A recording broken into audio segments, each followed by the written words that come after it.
All right, happy Thanksgiving to everyone here in the Crossroads. And again, it was a tough day. Hopefully everyone's recovering pretty well because we got high school football playoff action starting tomorrow. And again, before we get into that, I wanted to recognize here our athlete of the week here in Victoria West defensive end, Trevor Robinson. Here's more for our athlete of the week.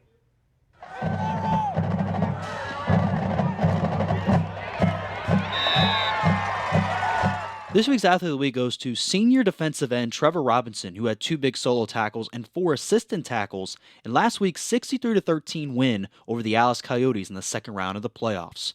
Now, with West getting a big-time win there, Robinson believes this team is very special and can make a deep run to the postseason. Great to go deep in the playoffs with a team that it's the best team I've played on in years, and to continue playing with them, it just feels good. With West football team exceeding expectations this season, going 10-2 in the regular season and doing well under a new district this year, Robinson hopes that each week through the playoffs won't be his last. You know, I was definitely thinking about it. At any moment, your season can end, and I don't want to live in regret saying I could have done more.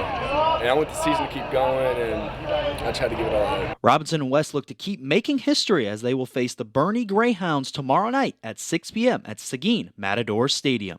Wish West luck and congrats again to Trevor Robinson for being this week's Athlete of the Week.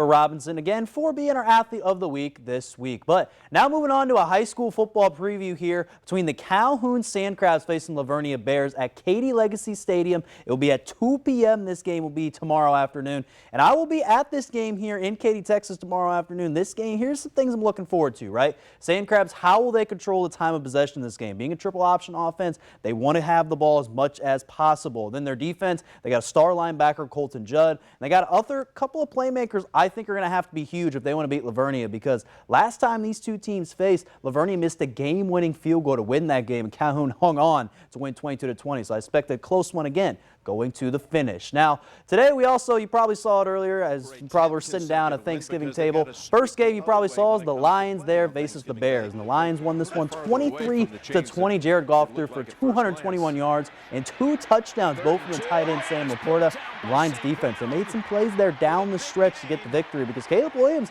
in the second half had a great second half there for the Bears. Threw for 256 and 3 touchdowns all there in the second half. But again, not enough for the Bears. They would lose this one, and they got to go face the 49ers next week.